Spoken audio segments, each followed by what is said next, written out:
이번 주에 이제 불시기도회를 하면서 불시기도회 때 본문이 사사기 말씀이거든요.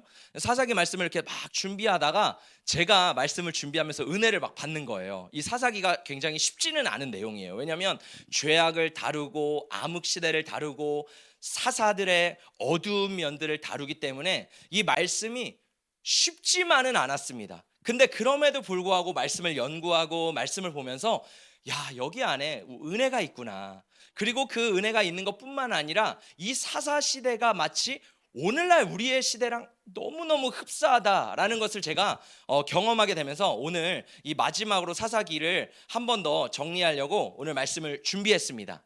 자, 그래서 이 사사기를 보면요, 제가 이 모세 시대, 여호수아 시대, 사사 시대, 사울 시대, 다윗 시대가 있다고 말씀을 드렸죠. 그래서 이것을 이 신약 시대, 오늘날의 시대와 굉장히 흡사하게 볼 수 있는데, 구약은 우리 신약의 그림자라고 예수님께서 말씀하셨어요. 그래서 이 구약에 나타나는 일들을 보면은 신약에 예수님께서 오실 때 어떤 일들이 일어나는지를 우리가 대충은 알 수 있습니다. 그래서 무엇을 볼 수 있냐면, 이 모세 시대는 어떤 시대냐면 옛 언약 시대, 그러니까 구약 시대인 거예요.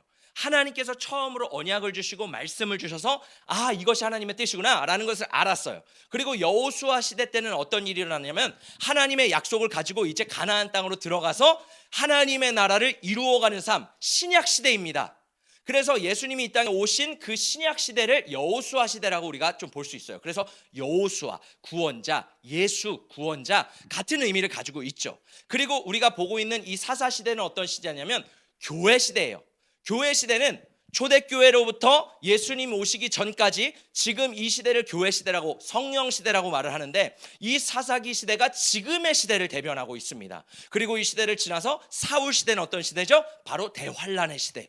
어려움과 이 다윗이 고통을 받고 막 힘든 시간, 막 광야를 가고 그러잖아요. 요한계시록에 보면 그러한 일들이 막 일어나잖아요. 그런 대환란과 어려움이 오는 사울 시대, 그 다음에는 다윗 왕국이라 그래서 예수 그리스도께서 이 땅에 재림하시고 하나님의 나라가, 영원한 나라가 펼쳐지는 그 다윗의 자손 예수 그리스도께서 오시는 때가 다윗 시대라는 거예요. 자, 그래서 우리가 오늘 보는 말씀은 이 사사 시대인데, 사사기의 저자는 사사기를 통해서 이 사사시대에 어떤 문제를 고발하냐면, 그때에는 이스라엘의 왕이 없으므로 사람이 각기 자기 소견에 옳은 대로 행하였더라. 사사기를 보면요, 끊임없이 반복해서 말하는 게 뭐냐면 이 땅에 왕이 없었대요. 그러면 우리가 말씀을 읽어보면서 이런 생각을 해볼 수 있어요. 그러면 마치 사울 왕이 등장하기 전에 뭔가 밑밥을 깔고 전조 증상으로 우리는 왕이 필요해 라는 메시지를 계속 전달하는 걸까? 아닙니다. 그게 아니라 왜 왕이 없다라고 말을 하냐면 내가 왕인 거예요. 진정한 왕이신 하나님이 계신데 그 하나님을 왕으로 모시지 않는 시대. 그래서 내 생각, 내 감정, 내 느낌, 내 눈에 보이는 대로 그렇게 살아갔던 시대가 바로 사사시대라고 말을 하는 거예요. 자, 그래서 우리가 바로 살아가는 시대가 이 사사시대인데요, 제가 하나님 앞에 이제 담임 목회를 하고 주님 앞에 쓰임을 받으면서 저도 이제 기도하는 내용이 있을 거 아니에요. 제가 뭘 위해서 하나님 앞에 기도를 하냐면, 제가 이걸 말씀드리는 이유는 저를 위해 기도할 때 그것을 놓고 함께 기도해 달라고 하는 거거든요. 뭘 놓고 기도하냐면, 하나님, 저는 너무 우둔합니다. 저는 너무 부족합니다. 저에게 분별력을 주세요. 제가 하나님 앞에 기도하는 것은 분별력이에요. 왜냐하면 마지막 시대로 가면 갈수록 미혹과 유혹과 환란이 있습니다. 그거는 교회 밖의 세상뿐만 아니라 교회 안에서도 엄청난 유혹과 미혹과 핍박이 오게 될 건데, 지금도 오고 있는데, 여기서 담임 목회자가 또 우리 성도들이 분별하지 않으면 우리는 언제든지 넘어질 수 있기 때문에, 우리는 언제든지 주님을 떠날 수 있기 때문에, 그렇게 부족한 사람이기 때문에 우리 가운데 이 분별력이 필요한 줄 믿습니다. 그래서 우리는 이 기준이 없는 시대를 살아가고 있거든요. 우리는 죄에 대해서 굉장히 무감각한 시대를 살아가고 있습니다. 그래서 성도들마저도 예전 같았으면 내가 한 가지 작은 죄를 지었어도 그 죄로 인해 펄벌 떨었어요. 하나님, 내 안에 이 죄가 들어왔습니다. 어떡하지? 나 빨리 회개해야겠다. 나 지금 하나님과 관계가 무너져서 너무너무 힘들어 라고 하면서 우리 안에 양심의 가책이 굉장히 강하게 왔다고요. 근데 신앙생활이 무뎌지고 우리가 하나님을 더 깊이 알아가면 알아갈수록 이상하게 죄에 대해서 무뎌져요. 그리고 이 정도면 괜찮겠지. 이 정도는 회개하고 넘어가도 될 문제야 라고 하면서 죄를 죄로 여기지 않고 하나님을 하나님으로 대우지 하지 않는 시대가 오늘날의 시대이라는 거예요. 그래서 우리는 명확한 기준, 이 말씀으로 항상 돌아가야 되는 줄 믿습니다. 그래서 세상으로 갔다가 다시 말씀으로 돌아가고, 세상으로 갔다가 다시 말씀으로 돌아가서, 그래서 우리의 모든 삶의 중심이 말씀이 돼야 되는 거예요. 말씀이 나의 생명줄이 되고, 말씀이 나의 삶의 기준이 되고, 말씀이 내 삶의 가치가 되고, 말씀이 우리 가정의 질서가 돼야 되는 줄 믿습니다. 이 말씀 진부예요. 목사님 또 말씀이에요 라고 하지만, 여러분, 우리는 이 하나님의 진리의 말씀을 잃어버리면 우리는 다 잃어버리는 거예요.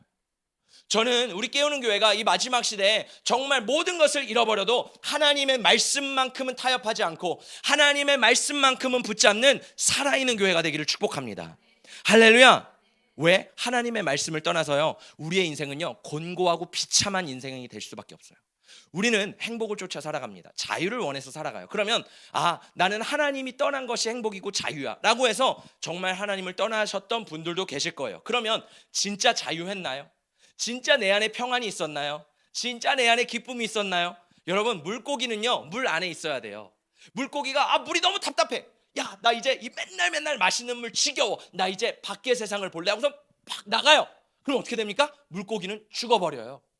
우리도 마찬가지입니다. 하나님의 질서 안에, 하나님의 나라 안에, 하나님의 원리 안에 우리가 들어가 있을 때 우리는 가장 안전하고 행복하고 평안하고 기쁨과 자유를 누릴 수 있어요. 근데 이것을 모르고 나 뛰쳐나갈래 할 때 우리의 삶에 문제가 발생하게 되는 겁니다.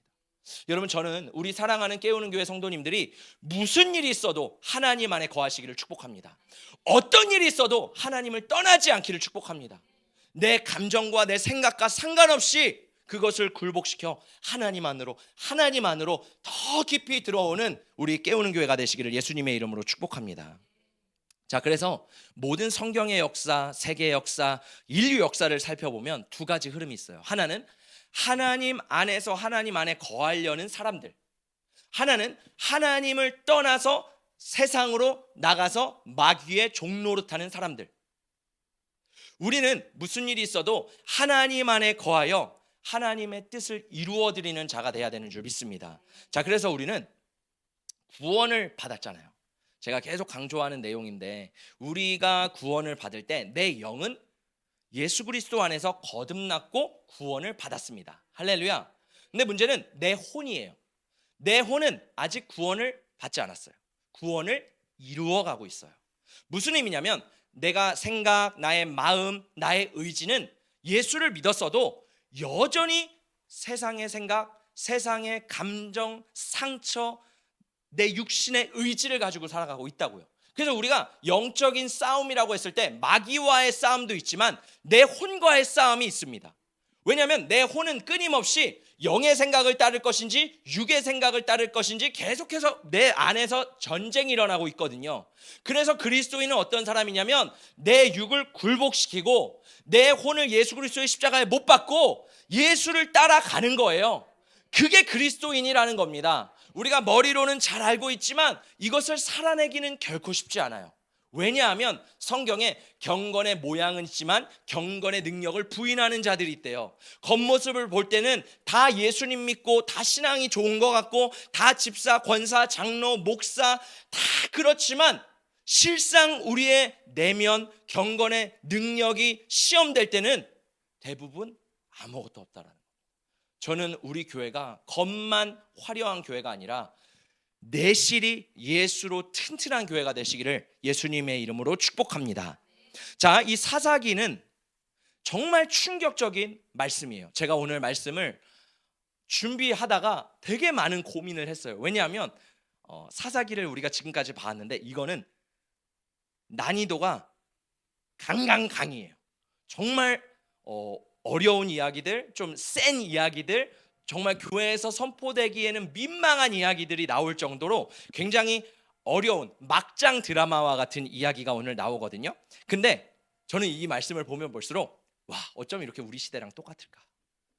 어쩜 이렇게 우리랑 이 시대가 똑같을까? 막장 드라마 인생이 우리구나. 오늘 말씀을 통해서 이 사사기를 세 덩이로 한번 나눠 보려고 하면서 사사 시대와 우리 시대를 조명하면서 우리가 어떻게 분별하고 어떻게 하나님의 뜻대로 살아가야 되는지, 또 중요한 것은 내 생각, 혼의 영역에서 내 생각이 중요한데 어떻게 성경적인 성경을 기초해서 생각을 하면서 우리가 살아가야 되는지를 우리 함께 짧게 살펴보기를 원합니다. 우리 함께 사사기 19장 1절의 말씀을 우리 읽어보도록 하겠습니다. 시작. 이스라엘의 왕이 없을 그때 에브라임 산지 구석에 거류하는 어떤 레위 사람이 유다 베들레헴에서 첩을 맞이하였더니. 자, 오늘 첫 번째 스토리는 뭐냐면 레위인이 등장을 합니다. 한 레위인이 등장하는데 이 레위인이 첩을 찾으러 가는 장면이 등장을 하는 거예요. 자, 근데 이 레위인은 어디 살고 있었냐면 에브라임 산지에 살고 있었대요. 에브라임 산지에 살고 있었다라는 것은 무슨 의미죠? 에브라임은 이스라엘 전 지역의 중앙에 있는 도시예요. 그러니까 이것은 한 레위인의 이야기뿐만 아니라 이스라엘 지금 전체의 이야기를 대변하고 있다라는 겁니다. 그래서 이 레위인만 이 당시에 이렇게 살아갔던 것이 아니라 모든 이스라엘 사람들이 레위인처럼 살아가고 있었대요. 우리로 적용하면 레위인이 목회자뿐만 아니라 모든 성도들의 이야기가 오늘의 이야기라고 나옵니다. 자, 여러분 질문해 볼게요. 레위인은 어떤 사람인가요? 레위인은 무슨 역할을 하죠? 레위인은 어떻게 하나님을 섬기죠? 레위인 중에는 이제 아론의 계열이 있어서 제사장 역할을 합니다. 하나님 앞에 제사를 드리는 역할을 해요. 우리가 잘 알고 있는 내용이죠. 또 성막에서 일을 하는 레위인들도 있어요. 제사를 드리진 않지만 옆에 있는 것들을 돌보면서 함께 섬기는 레위인들이 있고 노래하는 레위인들이 있습니다. 우리는 대부분 거기까지만 알지만 실제로 레위인, 우리가 잘 알지 못하는 레위인의 역할 중에 하나가 뭐냐면 경찰의 역할이에요. 종교 경찰. 우리나라 같은 경우는 자유민주주의 국가이기 때문에 우리나라에는 뭐 그냥 경찰 뭐 이 정도밖에 없죠. 그런데 중동 국가를 가면 그냥 경찰도 있지만 종교 경찰도 있어요. 그래서 비밀리에 예전에 제가 시리아를 다녀왔는데 시리아가 예전에 굉장히 강력한 이슬람 국가였고 또 독재 국가였거든요. 그렇기 때문에 이 시리아에 외국인이 도착을 하면 누가 붙냐면 종교 경찰이 몰래 붙습니다. 그래서 이 경찰들이 몰래 붙어서 이 사람이 선교사인지 아닌지, 이 사람이 종교 활동을 하는지 안 하는지 몰래 따라다니면서 지켜봐요. 그러면서 다 기록을 하면서 이 사람에 대한 보고가 다 나오는 거예요. 그래서 우리가 알지 못하지만 중동 땅에 가면 실제로 어떤 나라들은 그렇게 몰래 비밀 경찰들, 종교 경찰들이 달라붙습니다. 이란 같은 경우도 그런 일이 있죠. 이란 같은 경우는 뭐 코란을 어기면서 그렇게 살아가면 뭐 예를 들어 여자들이 요즘 인권이 굉장히 힘든데 여자들이 히잡을 벗고 막 그렇게 시위를 할 경우에는 거기에 종교 경찰들이 와서 여자를 때리고 벤에 태워서 어디론가 사라집니다. 그리고 그 여자는 행방불명이 되고 아예 찾지를 못해요. 지금도 이 종교 경찰이 있었는데 이 당시에 레위인들의 역할이 뭐냐면 경찰의 역할을 했다라는 거예요. 생각해보세요. 맞지 않으세요? 이 당시엔 누가 경찰을 했을까? 그때 레위인들이 경찰을 했던 거예요. 예를 들어 하나님이 이스라엘 백성들에게 율법을 주셨어요. 너희가 이러한 일을 할 경우에는 너희는 죽임 당하리라. 뭐 돌로 침을 당하리라, 죽이리라. 뭐 이런 얘기가 있잖아요. 그럼 하나님이 매 순간마다 진짜 하늘에서 날벼락을 쳐서 우르르 쾅쾅 해서 죽이셨을까요?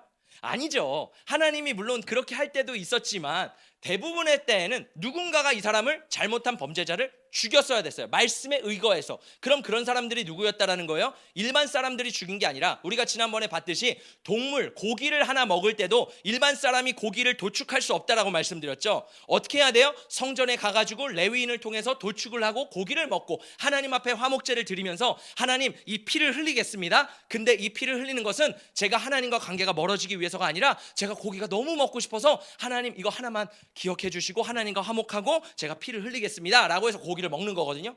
그래서 이 당시에 레위인들은 어떤 사람들이냐면 일반 사람들이 누군가를 죽이고 경찰 역할을 했던 것이 아니라 레위인들이 경찰 역할을 하면서 그 사람들을 그렇게 관리를 했다라는 겁니다. 자, 그런데 오늘 말씀에 보니까 문제가 있어요. 레위인은 경찰 역할을 해야 되고 솔선수범해야 되고 누구보다 하나님의 말씀을 잘 지키는 거룩한 사람이 되어야 되는데 오늘 말씀에 레위인이 뭐가 있었대요? 첩이 있었대요.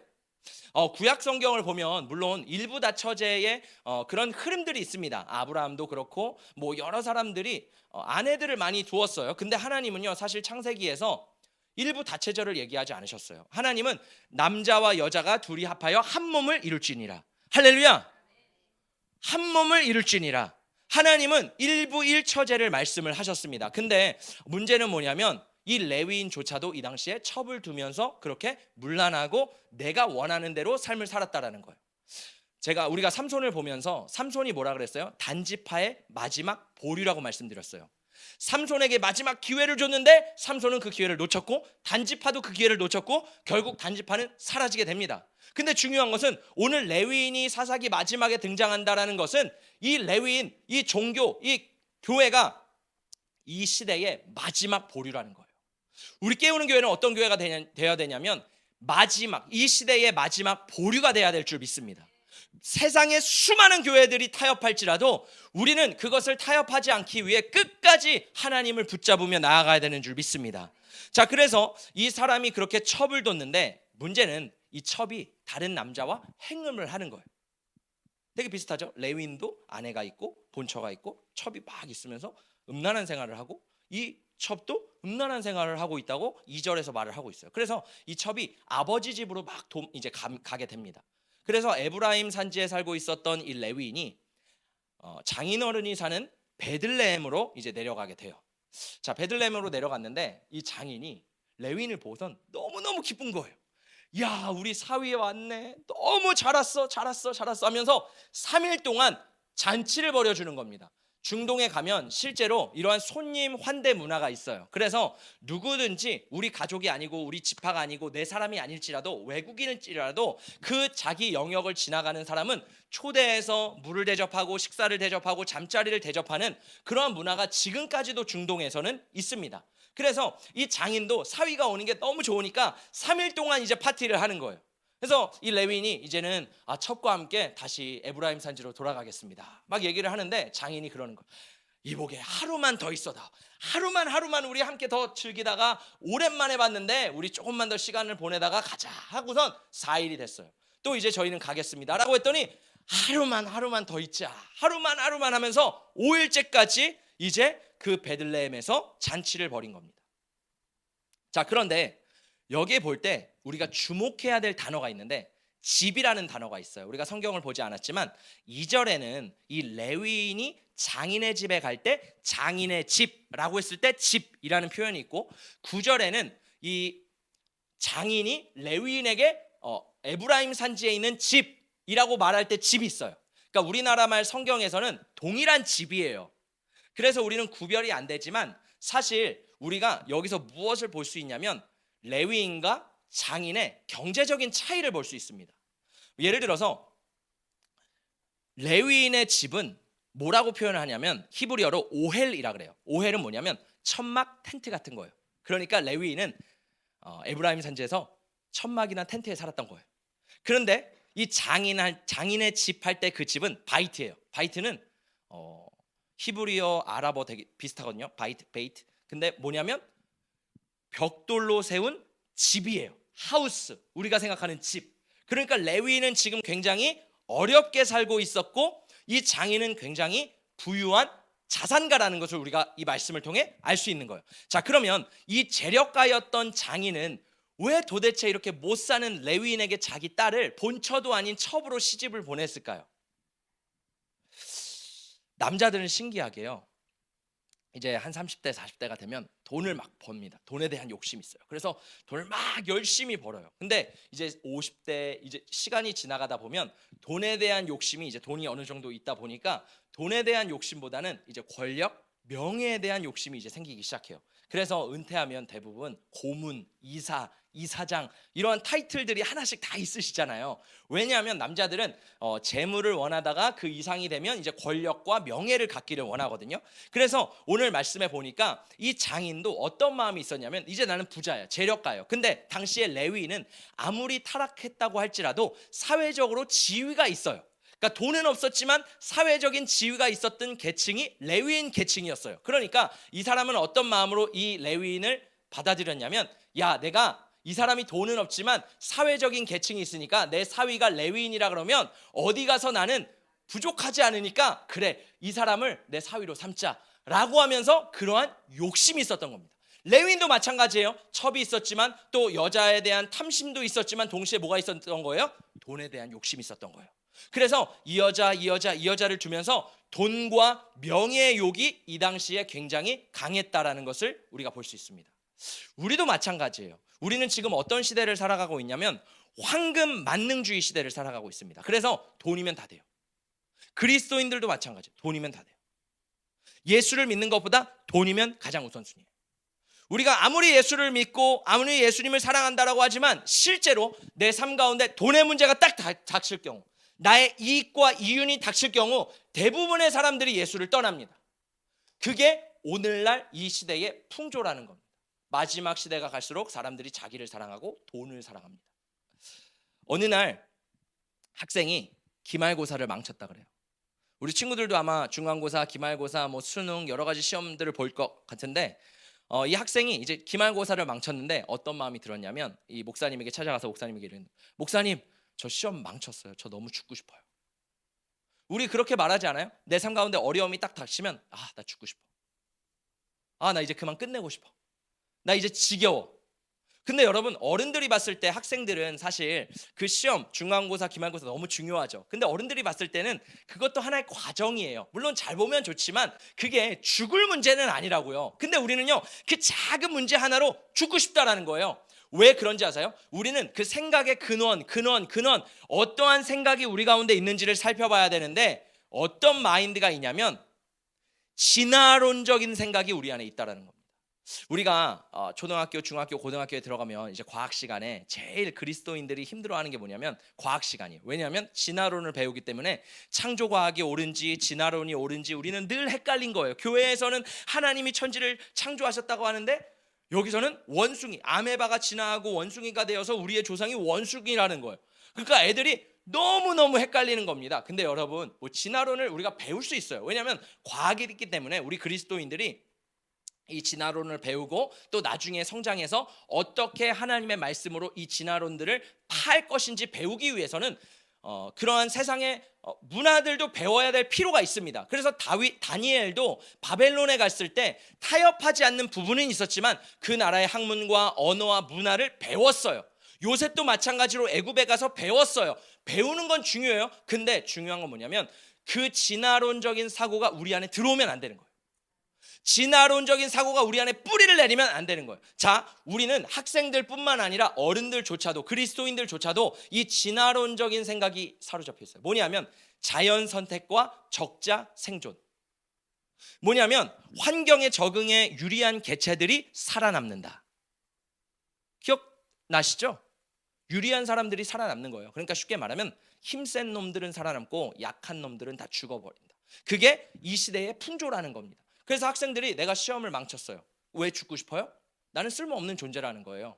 이 시험에 나의 올인을 했는데 나의 전부를 걸었는데 나의 존재 자체가 이 시험이라는 거예요. 그러니까 이 시험을 망쳤으니까 내 존재도 별로 쓸모없다라는 거예요. 시험을 봤을 때 F를 받으면 나는 F구나. 그렇게 인정을 해버리면서 나는 이 시대 가운데 별로 쓸모가 없는 사람이구나 라고 하면서 자기 스스로를 부정합니다. 그게 우리들 안에 들어있는 이 진화론적인 사상이라는 거예요.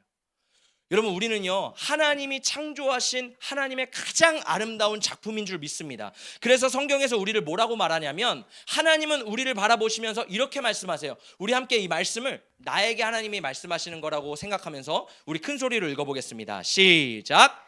내가 내 눈에 보배롭고 존귀하며 내가 너를 사랑하였은즉 내가 내 대신 사람들을 내어주며 백성들이 내 생명을 대신하리니. 하나님이 우리를 바라보실 때 우리는 보배롭고 존귀하고 하나님이 우리를 너무 사랑해 주셔서 하나님이요, 우리 대신에 사람들을 내어줬대요. 여기 나와 있는 사람들은 선지자, 예언자, 제사장, 예수 그리스도까지 하나님이 우리를 너무 사랑하셔서 모든 것을 내어주셨대요. 할렐루야. 여러분, 근데 세상은 뭐라 그래요? 너는 쓸모없는 존재야. 세상의 기준에 부합하지 않으면 너는 별로 필요 없어. 근데 하나님은 그 세상의 기준에 우리를 끼워 맞추기를 원하지 않습니다. 여러분, 우리가 분명히 알아야 되는 것은 뭐냐면 돈이 나의 삶의 전부가 아니라, 명예가 나의 삶의 전부가 아니라 예수가 나의 중심이 되어야 되는 줄 믿습니다. 할렐루야. 여러분, 정말 여러분 예수가 중심이십니까? 저는 오늘 말씀을 통해서 우리의 삶의 중심이 예수가 되기를 축복합니다. 자, 두 번째 스토리는요, 이제 레위인이 첩을 데리고 집으로 돌아가는 장면이에요. 우리 함께 11절의 말씀을 읽어보도록 하겠습니다. 시작. 그들이 여부스에 가까이 갔을 때 해가 지려 하는지라 종이 주인에게 이르되 청하건대 우리가 돌이켜 여부스 사람의 이 성읍에 들어가서 유숙하십시다 하니. 자, 레위인이 이제 첩과 이 장인어른의 집을 떠나면서 에브라임 산지로 돌아가는데, 오늘 말씀에 보면 아침 일찍 떠났으면 이 베들레헴에서 에브라임으로 바로 도착할 수 있거든요. 근데 아마도 이 레위인은 아침 일찍이 아니라 오후 늦게쯤 출발을 한 것 같아요. 그래서 이렇게 올라가다 해가 지기 시작하는데 어디였냐면 여부스 땅이었습니다. 여부스는 오늘날의 어디냐면 예루살렘 지역이에요. 예루살렘이 여부스 성이거든요. 근데 이 사사 시대 때는 아직 다윗이 없었기 때문에 여부스 족속, 이 여부스 예루살렘은요, 다윗이 왕이 되어서 차지하고 점령했던 땅이 예루살렘입니다. 그래서 이 사사 시대 때는 아직 여부스 예루살렘이 여부스 족속의 땅이었던 거예요. 그래서 가면서 이제 날이 어두워지니까 종이 그러는 거예요. 주인님, 우리 여기 여부스 땅에서 잠시만 머물렀다가 하루만 자고선 내일 움직입시다. 이렇게 말을 하니까 이 레위인이 아니다. 여기는 이방인의 땅이야. 우리는 이방인의 땅에서 살 수가 없어. 우리는 우리 이스라엘의 12지파에 하나님께서 주신 그 땅에 가서 자야 돼. 조금만 가면 기브아와 조금만 가면 라마가 있으니까 우리 조금만 더 올라가자라고 하면서 레위와 첩과 이 종이 계속해서 올라가게 됩니다. 자, 그런데 이 이야기의 비극, 이 레위인의 실수가 여기서 벌어지게 되죠. 기브아에 이제 도착했어요. 제가 아까 말씀을 드렸듯이 나그네와 외국인이나 이제 새로운 사람들이 오면 당시에 환대 문화가 있었기 때문에 사람들은 초청해서 어서 우리 집에 오세요. 우리 집에 유숙하세요. 식사하세요. 물을 드세요. 이렇게 하는 문화가 있었다고요. 지금도 그 문화가 있다라고요. 근데 이 당시에 이 갔던 기브아라는 땅은 어떤 땅이었냐면 베냐민 지파 땅이었어요. 레위인이 이제 베냐민 지파의 땅에 갔어요. 우리 같은 이스라엘 동족이잖아요. 그러면 당연히 환대해서 누군가가 반겨줄 줄 알았는데 아무도 반겨주지 않는 거예요. 이상하다. 왜 우리를 아무도 반겨주지 않지? 하면서 그때 반겨주던 사람이 한 노인이 등장을 합니다. 우리가 이 말씀을 보면서 뭘 볼 수 있냐면, 이 시대도 사랑이 식어지고 개인주의가 만연했구나. 우리 시대는 어떻습니까?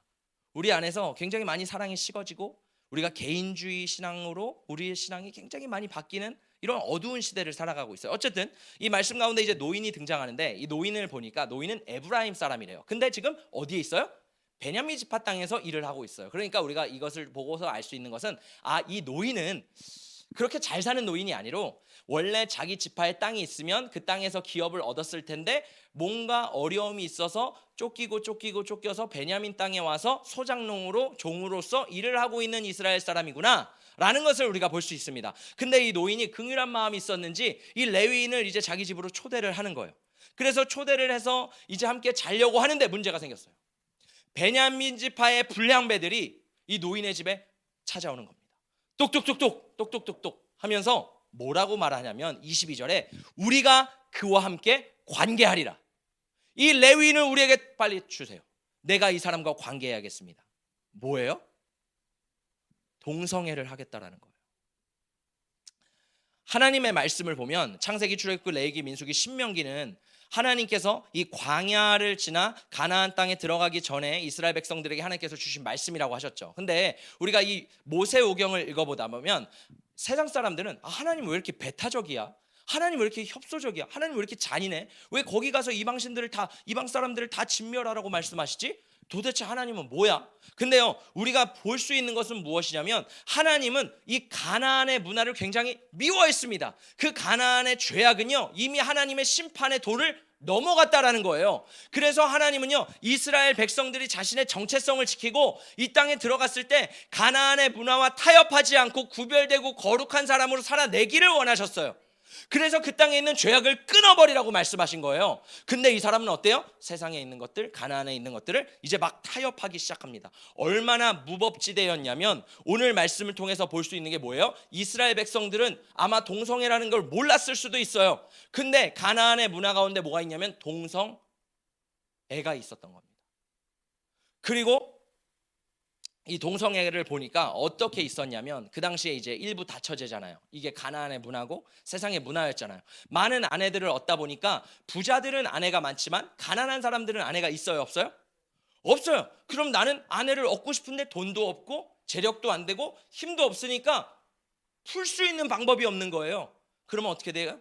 들에 나가서 양을 치다가 동물을 치다가 서로 형제끼리 남자끼리 그렇게 동성애를 하는 겁니다. 그리고 그 당시에 뭐가 있었냐면 하나님이 레위기에 보면 수간을 하지 말라 그래요. 동물과의 관계를 맺지 말라 그래요. 근데 이걸 풀어낼 수가 없으니까 남자랑도 하지 못하면 동물이랑 하면서 자신의 욕구를 풀어내는 게 가나안의 문화였다고요. 그러니까 이 문화가 만연했는데 문제는 뭐냐면 베냐민 지파, 하나님이 선택하신 백성들조차도 레위인이었는데 레위인인 걸 아는데도 그 하나님의 사람과 관계를 맺기를 원했다라는 겁니다. 제가 이 말씀을 보면서 야, 어쩜 우리 시대랑 이렇게 똑같을까? 제가 며칠 전에 한 긴급 기도 제목을 받았어요. 카톡에 와가지고 이화여자대학교 총장님이 기도 제목을 올리셨더라고요. 그러면서 뭐란 얘기를 하시냐면 저도 이분이 어떤 분인지 모르니까 인터넷으로 한번 봤어요. 그래서 이화여대 홈페이지에 들어가서 총장님을 딱 인사말을 보니까 너무 놀랍더라고요. 왜냐하면 이 총장님 여자분이신데 총장님이 있으시고 요 앞에 십자가가 딱 있는 거예요. 그래서 와, 이분 진짜 그리스도인이구나라고 했는데 제가 어떤 기도 제목인가라고 딱 봤더니 이 기도 제목이 이렇게 나와 있더라고요. 오늘 이대에서 대규모 집회가 열립니다. 그 이유는 총장님이 퀴어 영화제 대관을 취소하셨기 때문입니다. 이대에서 이 퀴어 축제를 하려고 했는데 총장님이 그걸 취소하신 거예요. 그래서 이에 반발하여 학생들이 반대 서명 운동을 하고 2,500명 이상의 청년들과 교수진과 더불어 한총련과 민노총 등 정치 세력까지 연결되어 대규모 집회가 예상되고 있습니다. 총장님은 이전에 2013년에 퀴어 축제가 이대에서 열리려고 했을 때에도 반대하시며 법원까지 가는 힘듦을 겪으셨대요. 근데 이번에는 더 큰 규모라서 굉장히 힘들어 하십니다. 2013년 대법원 판결 승리로 지금까지 대학에서 퀴어 축제가 열리지 않게 되었다고 합니다. 그러니까 이전에 승리를 했던 전적이 있는 거예요. 근데 이제는 더 많은 숫자가 공격을 하니까 이 총장님이 너무 힘든 겁니다. 그래서 총장님은 과거 스크랜턴 선교사님이 세운 이화여자대학교를 다시 기독교적 성경 가치관으로 바꾸고자 하는 마음이 크십니다. 만약 이번 문제가 잘못되면 앞으로 퀴어 축제가 이대를 넘어 전국 대학에 열릴 수 있는 상황입니다. 꼭 기도해 주시기 바랍니다. 그래서 총장님의 상심이 굉장히 크십니다. 실제로 서울에서 6월 14일 퀴어 축제가 개최될 예정입니다. 이를 위해서 기도해 주시기 바랍니다. 라는 문자를 딱 보고선 제가 두 가지 충격을 받았어요. 하나는 아직도 잠잠한 것 같은데 이 동성애의 흐름은 계속해서 움직이고 있구나. 또 하나님의 말씀에 의지해서 성경적인 가치관을 지키려는 하나님의 리더들이 여전히 있구나. 할렐루야. 이 사사시대는 어떤 시대예요? 하나님을 믿는 사람들마저도 하나님의 말씀을 버린 시대입니다. 하나님의 말씀이 기준이 아니라 세상이 기준이 되어버렸어요. 그리스도인들이요, 요즘 우리들의 모습들을 보면 저도 마찬가지고 우리 성도님들도 마찬가지고 다 물에 불탄 듯 술에 술 탄 듯 그냥 좋으면 좋은 거지. 예수를 믿는 것도 예수님은 그냥 나의 삶의 한 부분이지 내 중심은 아니야. 내 삶에 그냥 한 자리를 차지하시는 거지 나의 전부는 아니야 라는 마인드로 우리가 굉장히 살아가고 있습니다. 그러다 보니까 이 신앙이 괜히 옅어지는 거예요. 세상이 아무리 자신들이 아름답다고 포장해도요, 죄는 죄인 거예요. 이 시대 가운데도 죄악은 하나님 앞에서 죄악인 겁니다. 여러분, 우리 안에 저는 이러한 부분에 있어서 타협하지 않고 하나님의 말씀대로 나아가는 저와 여러분 되시기를 예수님의 이름으로 축복합니다. 할렐루야. 자, 세 번째 마지막으로 이 스토리는요, 레위인의 첩의 죽음과 이 이스라엘의 비극입니다. 이 베냐민 지파 불량배들이 이제 레위인을 겁탈하려고 하다가 이 노인이 그래요. 안 됩니다, 안 됩니다. 이분은 내 손님입니다. 차라리 결혼하지 않은 내 딸과 이 레위인의 첩이 있으니 이들을 데려가세요. 그런데 오늘 말씀에 보니까 되게 신기한 게 이 레위인이 자신의 첩을 줘요. 그래서 이 노인의 딸의 이름은 등장하지 않아요. 아마 이 노인의 딸은 괜찮았던 것 같아요. 근데 자신의 첩을 내어줍니다. 레위인이 직접. 그리고 하루 동안 그 어려움을 겪고 이 첩이 새벽에 문 앞에 딱 손을 하고선 죽어버려요. 레위인이 그 첩을 보고선 분개해요. 되게 이상하지 않아요? 되게 사이코패스 같지 않아요?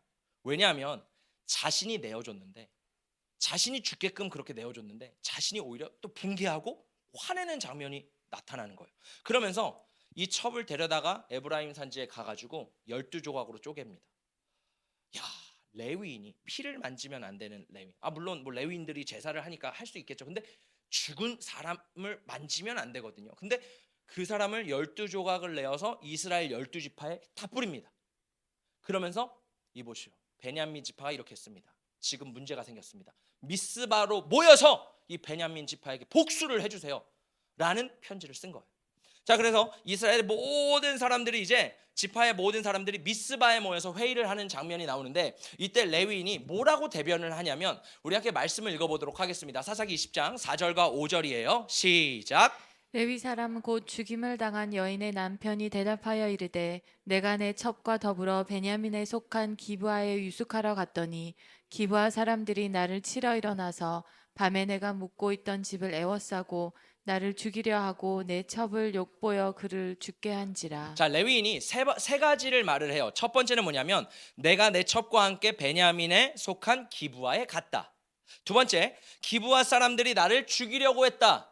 세 번째, 내 첩을 욕보여 죽였다. 자, 세 가지 반론을 하는데, 자, 레위인의 말을 팩트 체크를 한번 해볼게요. 우리 팩트 체크 굉장히 좋아하잖아요. 자, 하나하나 오목조목 한번 살펴보도록 하겠습니다. 첫 번째, 내가 내 첩과 함께 베냐민에 속한 기브아에 갔다. 사실이에요, 아니에요? 맞아요. 기브아에 갔어요. 사실입니다. 팩트예요. 두 번째, 기브아 사람들이 나를 죽이려고 했습니다. 팩트일까요, 아닐까요? 완벽한 팩트는 아니에요. 왜냐하면 죽이려 하지 않고 선관계를 맺으려고 했어요. 그렇죠? 지금 거짓말을 하고 있어요. 세 번째, 내 첩을 욕보여 죽였습니다. 팩트예요, 아니에요? 팩트입니다. 근데 여기서 사실은 사실인데 하나를 빼먹었어요. 아까 제가 말씀드렸죠. 25절에 이렇게 나와 있어요. 무리가, 이 베냐민 불량배들이 듣지 아니함으로 그 사람은 누구냐면 레위인이에요. 레위인이 자기 첩을 붙잡아 그들에게 밖으로 끌어내요. 그들이 그 여자와 관계하였고 밤새도록 그 여자를 능욕하였다가 새벽 미명에 놓은지라. 그러니까 지금 누가 그 여자를 놓아줬다고요? 레위인이 자기 여자를 줬다고요. 근데 레위인은 자신의 이야기를 하면서 이 이야기를 빼놓는 거예요. 내가 줬다는 이야기를 빼고선 뭐라 그래요? 그들이 그냥 내 첩을 욕보여 죽였습니다 라고 말을 하는 장면이 나옵니다. 이 레위는요, 자기의 잘못은 감추고 자신의 유리한 대로 말했다라는 거예요. 우리들도 그럴 때 있지 않아요? 내가 유리한 것들은, 내가 피해보는 것들은 감추고 다른 것들을 드러내면서 진실인 것 같이 거짓말을 하는 경우. 또 여기 보니까 이 베냐민 지파 불량배들도 어땠냐면 듣지 않았대요. 우리는요, 내가 듣고 싶은 것만 듣지 정말 정작 들어야 될 것들은 듣지 못해요. 저는 우리가 이 분별력을 가지고 정말 하나님이 나에게 하시는 말씀을 듣기를 원합니다. 자, 이 레위인이 쏘아 올린 작은 공이요, 대참사를 일으켜요. 어떻게 되냐면 이스라엘 지파가 이 거짓이 포함된 이 팩트를 듣고선 이제 어떻게 하냐면, 야, 우리가 전쟁을 하자. 3번에 걸쳐서 이제 베냐민 지파에 쳐들어가요. 근데 베냐민 지파에서도 문제가 뭐냐면 이 불량배들을 내어주지 않는 거예요. 하려면 해봐, 덤벼봐, 막 이렇게 싸우기 시작하는 거예요. 그러면서 3번에 걸쳐 싸우는데, 문제는 첫 번째, 이스라엘 지파의 22,000명이 죽어요. 베냐민 지파가 아니라 이스라엘 지파의 22,000명이 죽어요. 두 번째 전쟁을 합니다. 이스라엘 지파의 18,000명이 죽어요. 어머나, 너무 약이 올랐죠. 이제 화가 났습니다. 그래서 3번째 전쟁에서 베냐민 지파를 다 진멸합니다. 여자, 아이, 가축 상관하지 않고요, 같은 이스라엘 족속인데 불구하고 베냐민 지파를 모두 죽여버려요. 그리고 도망갔던, 광야로 갔던 600명의 남자만, 베냐민 지파만 딱 살아남아요. 야, 이러한 이스라엘 안에 형제가 형제를 죽이는 엄청난 살인 사건이 이 거짓을 통해서 이루어지게 됩니다. 저는 여기서 이것을 살펴보기 원해요. 아까 보니까 무리가 듣지 않았대요. 베냐민 사람들은요, 안 들었어요. 사사기는 어떤 시대예요? 자기 수견에 옳은 대로 살아갔대요. 레위는 사실이 아닌 자신의 감정을 말했어요. 자, 오늘날은 어떤 시대냐? 우리가 이걸 분별하고 들어야 되는데요. 우리가 살아가는 시대는요. 객관적인 사실이 중요하지 않아요. 감정이 중요해요. 객관적인 사실은 별로 중요하지 않아요. 이게 사실인지 아닌지 별로 중요하지 않아요. 이게 내 감정에 어떤지, 내가 기분 좋은지 내가 기분 나쁜지가 중요한 거예요. 어떤 부부가 부부싸움을 하는데 이제 상담을 받았다 그래요. 그러면서 아내가 이렇게 얘기를 했어요. 제 아내가 폭력을 하는데 저를 죽이려고 했습니다. 제 남편이 저를 죽이려고 합니다. 너무 힘듭니다. 이런 막 하소연을 하는 거예요. 근데 남편은 이런 얘기를 해요. 저는 한 번도 아내에게 폭력을 가한 적이 없습니다. 저는 아내의 털끝도 만진 적이 없습니다. 그래서 이 상담가가 도대체 누구 말이 진짜지? 헷갈리잖아요. 그래서 상담을 더 깊이 하면서 누구 말이 진짜인지를 알아봤는데 아내의 말이 변하기 시작했대요. 그러면서 아내가 뭐라 그러냐면 사실 남편이 때리지는 않았지만 때린 것 같아요. 제 감정을 때렸어요. 제 마음을 상하게 했어요. 하면서 남편이 자기를 때렸다고 그냥 머릿속으로 100% 확신하는 거예요. 그러니까 중요한 건 뭐냐면 객관적인 사실을 받아들이는 것이 아니라 많은 사람들이 감정을 받아들이면서 감정이 진짜인지를 알게 되는 시대가 지금 시대라는 겁니다. 자, 마지막 시대의 미혹 중에 하나가 뭐냐면 확증 편향이라는 거예요. 확증 편향.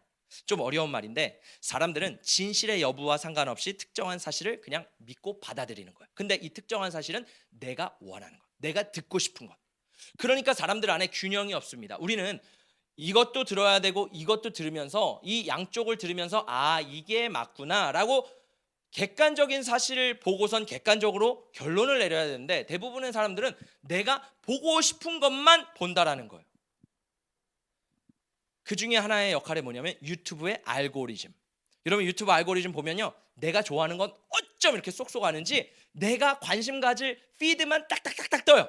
그러면서 야 이거 어떻게 알았지? 야 내 마음을 읽었나? 오늘 떡볶이 먹고 싶었는데 어떻게 떡볶이 먹방이 딱 떴을까? 오늘 치킨 먹고 싶은데 어떻게 치킨이 딱 떴지? 하면서 알고리즘에 따라서 내 생각이 그렇게 움직입니다. 그러니까 우리는요. 양쪽 정보가 아니라 한쪽만 계속 보면서 그게 전부인지 아는 거예요. 자, 말씀을 들을 때도 똑같아요. 말씀을 들을 때도요. 우리는 내 생각과 맞는 말씀, 내 마음을 지지해 주는 말씀, 나에게 힘이 되는 말씀, 나에게 은혜 되는 말씀은 너무 좋아요. 근데 나를 찌르는 말씀, 회개하게 하는 말씀, 나의 삶을 돌이켜야 되는 말씀, 내가 생각하는 것과 반대되는 말씀들은 우리는 대부분 튕겨냅니다. 자, 이런 사람들은 어떨까요? 이런 사람들은요, 성경을 읽어도 영적인 성장이 일어나지 않습니다. 기존에 믿고 지지하던 교리, 내가 알고 있는 신앙은 강화돼요. 근데 문제는 뭐예요? 내 안에 신앙은 여러 가지가 있잖아요. 믿음도 있고, 뭐 은사도 있고, 뭐 말씀도 있고, 구약, 신약, 뭐 여러 가지가 있잖아요. 근데 우리는 내가 좋아하는 것만 개발하는 거예요. 그러니까 문제가 생기는 겁니다. 영파들은 어때요? 기도만 하니까 말씀이 없는 그냥 은사주의에 빠지게 되는 거예요. 말씀만 보는 사람들은 하나님의 그 능력이 있는데 능력은 보지 말고 그냥 말씀 교리 이렇게 하면서 한쪽으로 사람들이 계속해서 치우치는 현상이 우리 가운데 일어난다는 거예요. 그래서 우리는 뭐냐면 복음과 성령을 균형 있게 봐야 되는 줄 믿습니다. 이런 사람들은요 회개 메시지를 들어도요 변화가 일어나지 않아요. 왜냐하면 그게 싫거든요. 순종하라는 말씀을 들어도 다른 건 다 순종해요. 근데 정작 순종해야 될 말씀은 듣지 않아요. 이거는 아니에요. 이거는 저도 그랬어요. 합리화합니다. 아 이거는 하나님 이거는 진짜 내가 억울하잖아요. 이건 내가 힘든 문제잖아요. 하나님 이거는 아니고 제가 딴 거는 다 할게요. 우리의 문제입니다. 저의 문제예요. 여러분 우리는 이 듣는 귀가 있어서 하나님의 말씀을 온전히 듣기를 예수님의 이름으로 축복합니다. 만약에 우리가 하나만 들으면요 편향되고요 우리는 치우칠 수밖에 없습니다. 자 우리 말씀을 정리합니다. 이 사사기는 과거에 있었던 첩과 레위인과 뭐 노인과 이런 사람들의 이야기가 아니에요. 이런 사람들의 이야기지만 이 사사기는 누구의 이야기냐면 우리의 이야기예요. 따라합니다. 사사기는 나의 이야기다. 근데 되게 안타까운 게 뭔지 아세요? 사사기는요 해피엔딩으로 끝나잖아요.